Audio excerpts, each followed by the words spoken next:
बेटा हम लोग डिस्कस कर रहे हैं previous year question paper of LLB first semester.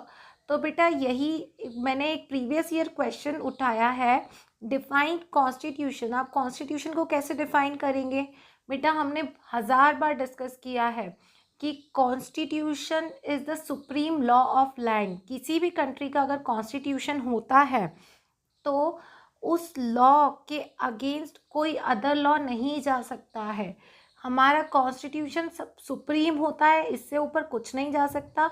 और उसके बाद अगर कोई भी स्टैट्यूटरी लॉ बनता है, मतलब जो भी हमारी पार्लियामेंट ने लॉ पास किया है, जैसे कि लोकसभा राज्यसभा कोई लॉ पास करती है, वो लॉ पास हुआ है तो वो कॉन्स्टिट्यूशन के अगेंस्ट नहीं जाना चाहिए। हमारे देश का या किसी भी देश का जो कॉन्स्टिट्यूशन होता है वो बताता है कि इस कंट्री को कैसे गवर्न किया जाएगा, इस कंट्री के क्या रूल्स एंड रेगुलेशन रहेंगे, क्या राइट्स होंगे इस देश के सिटीज़न के, किस स्टेट्स की क्या ड्यूटी रहेगी। स्टेट क्या होती है बेटा? हमारी सरकार होती है। स्टेट की क्या ड्यूटी रहेगी, तो ये सब किसी भी कॉन्स्टिट्यूशन में प्रोवाइड कर दिया जाता है कि इस देश के ये रूल्स रहेंगे, वो होता है कॉन्स्टिट्यूशन। सो बेटा now we will discuss the salient features of Indian constitution. बेटा our Indian constitution is the lengthiest constitution of the world. ऐसा क्यों? क्योंकि हमारे देश में बहुत ज़्यादा कल्चरल डाइवर्सिटी पाई जाती है। यहाँ बहुत सारे रिलीजन और लैंग्वेज के लोग पाए जाते हैं।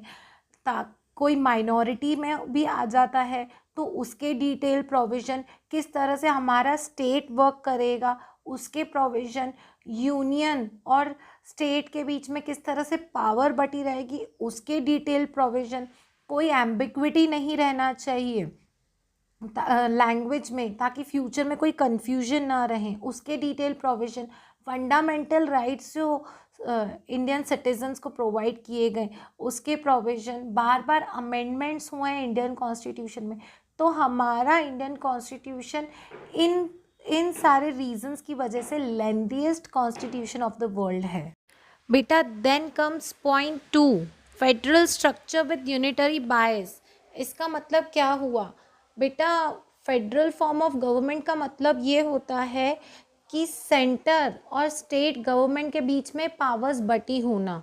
जैसे कि हमारा शेड्यूल 7 ऑफ इंडियन कॉन्स्टिट्यूशन बताता है कि यूनियन गवर्नमेंट और स्टेट गवर्नमेंट के बीच में पावर्स बटी रहेंगी, कौन कौन सी पावर कौन कौन सी गवर्नमेंट एक्सरसाइज करेगी, तो ये फेडरल स्ट्रक्चर हुआ। बट हमारे देश में कुछ ऐसे भी प्रोविजंस हैं कि जैसे यूनियन लिस्ट में ज़्यादा सब्जेक्ट्स दे रखे हैं बट वहीं स्टेट लिस्ट में कम सब्जेक्ट्स दे रखे हैं। और अगर कोई चीज़ मेंशन नहीं है कि ये यूनियन लिस्ट में आएगी या स्टेट लिस्ट में आएगी तो जो रेसिड्यूरी पावर्स हैं वो यूनियन गवर्नमेंट के पास जाएगी, वो सब्जेक्ट यूनियन गवर्नमेंट का होगा। तो वैसे तो फेडरल फॉर्म ऑफ गवर्नमेंट हमारे देश में बोला जाता है कि स्टेट और सेंटर के बीच में पावर्स बटी रहेंगी, बट थोड़ा बायस हमारे यहाँ यूनिटरी की तरफ है।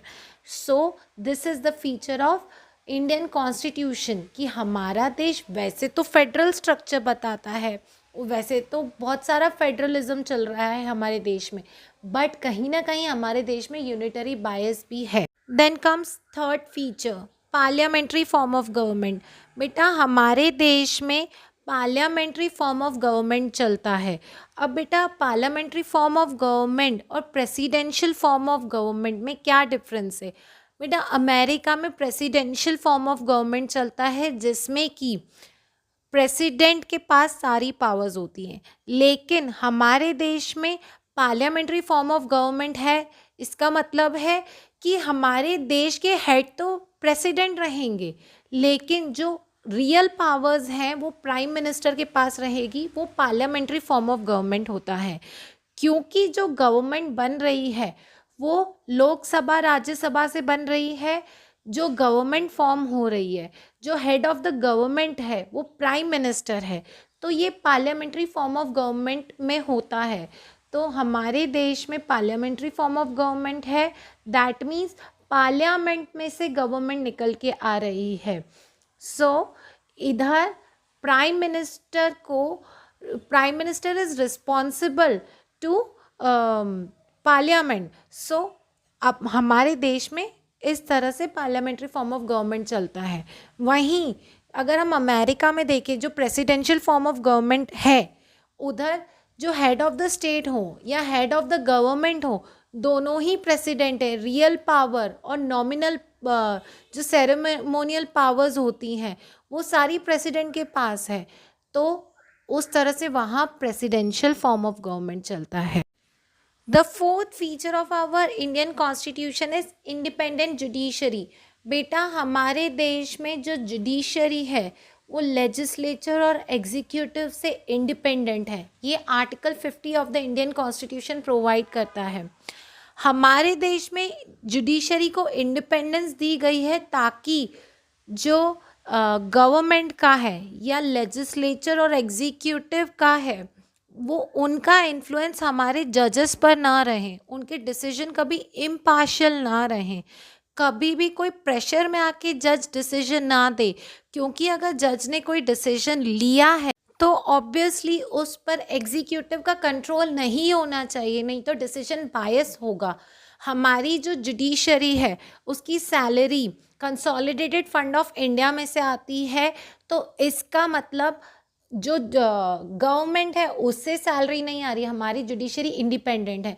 जो हमारे देश में जजेस का अपॉइंटमेंट होता है उसमें भी कहीं से कहीं तक एग्जीक्यूटिव इन्वॉल्व नहीं है।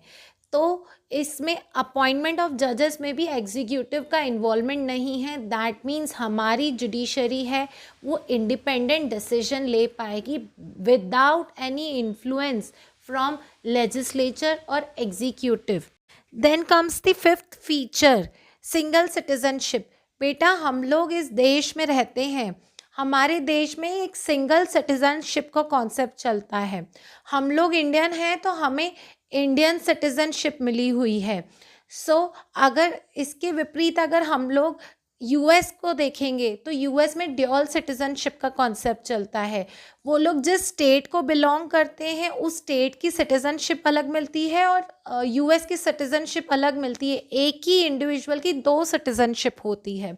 यहाँ हमारे देश में ऐसा नहीं है कि हम लोग राजस्थान को बिलोंग कर रहे हैं तो राजस्थान की सिटीजनशिप अलग है और इंडिया की सिटीजनशिप अलग है, एक इंडिविजुअल को दो सिटीजनशिप, ऐसा नहीं मिलता है।